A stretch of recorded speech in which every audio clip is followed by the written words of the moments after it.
ese país. Pero supongamos de que son bonos del Tesoro de Estados Unidos. ¿Quién no quiere invertir en bonos del Tesoro de Estados Unidos? Muchos. ¿Por qué? Porque saben que se va a cumplir. También dice emitidos o garantizados por el Estado, las entidades públicas, las instituciones financieras, los bancos que operen en el país y las empresas privadas cuyas emisiones califiquen como de primer orden de comisión de valores. Recordemos de que hay calificadoras como tal de este tipo de documentos que van a respaldar realmente que sí hay certeza de su inversión. Obviamente, si viene alguien, regularmente las inversiones que se hacen en este tipo de documentos o este tipo de títulos de crédito que tienen bastante solidez, no les van a ofrecer un retorno de inversión del 10% mensual, no, son temas lógicos. Por ejemplo, pueden ofrecer un 8% anual, pueden ofrecer un 10% anual, que es el parámetro que regularmente se establece como tema de ganancia. Ahora, si ustedes ven estas personas que dicen, no, que nosotros te damos el 10% mensual, al final es el 120% anual, en un año recuperas tu inversión, solo que sea una empresa que sí sea muy buena y que realmente esté generando eso mensual. Ahora, si no, la mayoría son estafas. Entonces, el ejemplo se los indiqué en tema de Bitcoin solamente para que lo entendieran, pero no es de que se vaya a hacer así ningún tipo de administración en cuanto a tema de inversión. De que se podría, sí se podría, porque aquí dice salvo pacto en contrario, pero de que se vaya a practicar en realidad, imposible. Por el momento, imposible, al menos de que ya algún estado adopte Bitcoin o adopte estas criptomonedas y que le dé un respaldo como tal o respalden con cierta cantidad, por ejemplo, como en su momento se respaldó el dólar o se respaldaban las monedas con oro, que vengan y que respalden, bueno, vamos a respaldar los Bitcoin con oro, con algo así, entonces ahí tal vez sí ya podría ser. Caso contrario, no.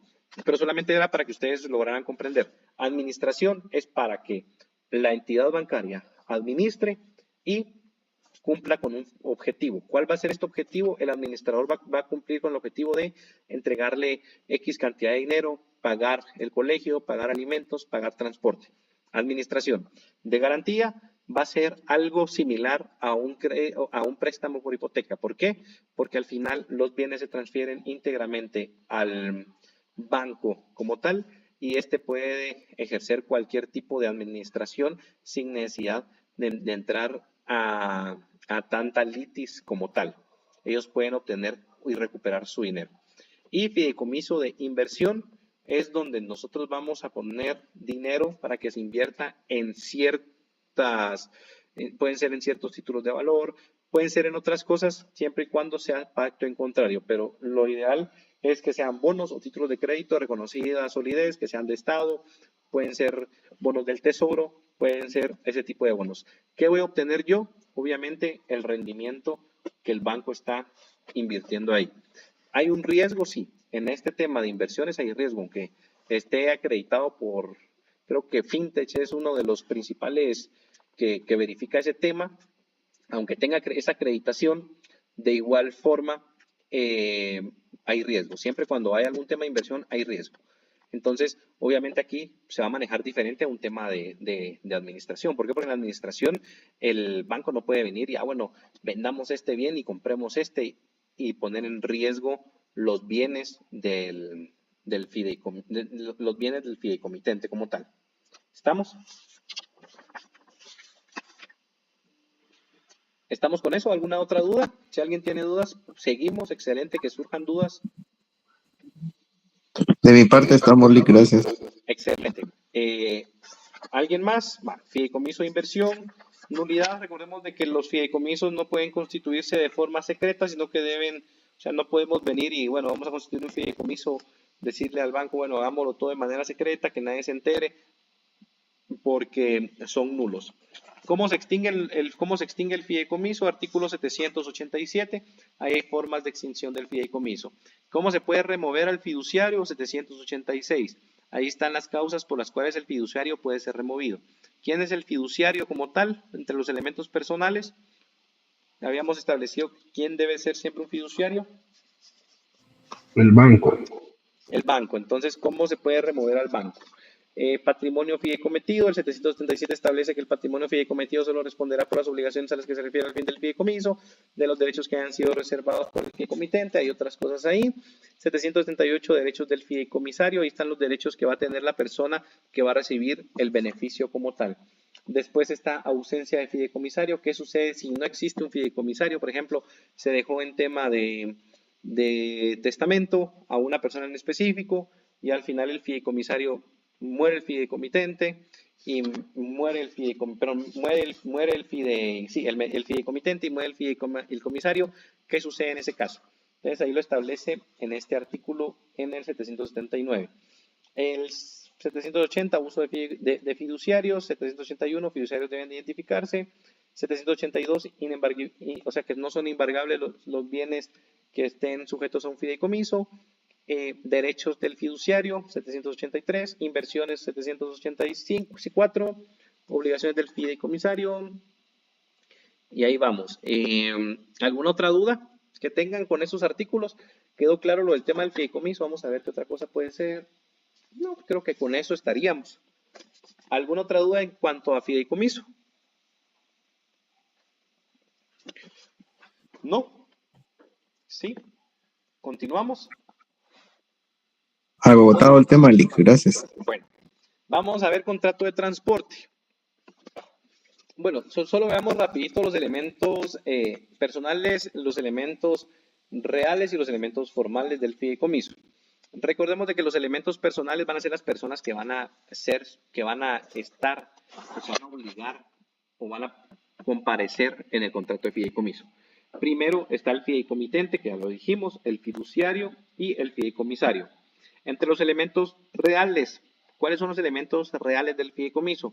Primero, los elementos reales son los bienes sujetos al fideicomiso y la comisión que va a recibir el banco. Esos son dos elementos reales. Los bienes que se van a aportar al fideicomiso como tal y obviamente la comisión que va a recibir el fiduciario. Porque obviamente, recordemos, estamos hablando de derecho mercantil, aquí nada es gratuito. La administración que va a ejercer el banco tiene que tener cierta recompensa para el banco o cierto costo para la persona que lo está aportando. ¿Estamos? Va. Elementos formales debe constar en escritura pública, artículo 770. Podemos constituir un fideicomiso de administración, Juan, con el banco, con Ana, en un contrato tipo que está en una hoja papel bond, ¿sí o no? No. No, licenciado. No. Ahí estamos.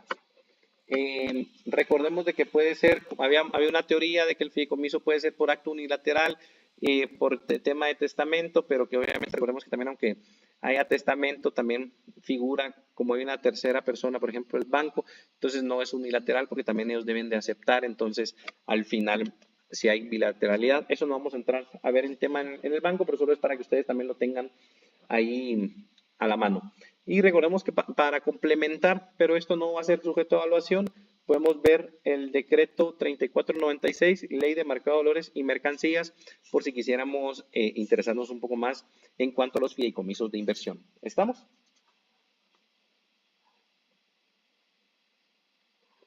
Bueno, vamos a continuar. Contrato de transporte. Contrato de transporte, ¿alguien tiene alguna duda referente a los artículos de contrato de transporte? ¿Todo está claro o avanzamos con el repaso en general del contrato de transporte? Vamos a avanzar del contrato de transporte.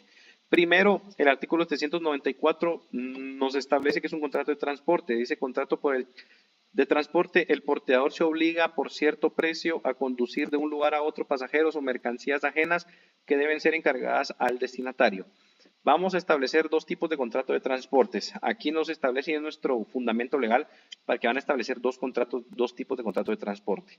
Uno que va a ser de pasajeros de un lugar a otro y otro que va a ser mercaderías como tal. Entonces vamos a tener contrato de transporte de pasajeros y de mercaderías que deberán ser entregados al consignatario. Ese es el artículo 599. En este mismo artículo tenemos varios elementos personales del contrato de transporte. Primero tenemos al porteador. ¿Quién dijimos que iba a ser el porteador?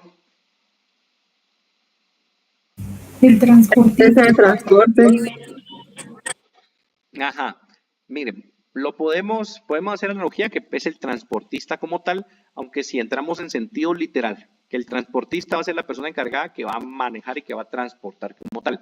Recordemos que el porteador puede ser que yo venga, yo me obligue con Juan, pero al final yo tengo contratado mi flotilla tengo arrendada mi flotilla de cabezales y tengo contratado personal para que realice esto. Entonces el porteador se puede determinar que va a ser la persona que va a realizar el transporte como tal. Obviamente no lo tomamos en el sentido literal que va a ser solamente el chofer, sino que puede ser la empresa que se encargue de esto. Entonces, ¿por qué? Porque van a encontrar en unas ocasiones donde dicen, bueno, aquí no casa como que fuera solamente el chofer, sino que también casa como que fuera la persona que va a realizar esto. Entonces, al final recordemos que puede ser una empresa individual, una empresa social, y también a veces se le puede denominar así en sentido literal la persona que está transportando. Entonces, al final aquí está clara la definición. Porteador es la persona encargada de transportar de un lugar a otro pasajeros o mercancías. ¿Qué puede transportar? Pasajeros o mercancías. Si transporta pasajeros, ¿qué tipo de contrato sería?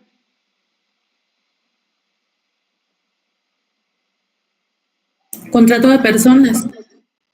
Ajá, pero no contrato de personas. Pongámosle nombre y apellido. Transporte. Transporte de personas, si son pasajeros. Ahora, si son mercancías, contrato de transporte de mercancías o transporte de cosas. Cualquiera de las dos se puede utilizar. ¿Quién es el pasajero como tal?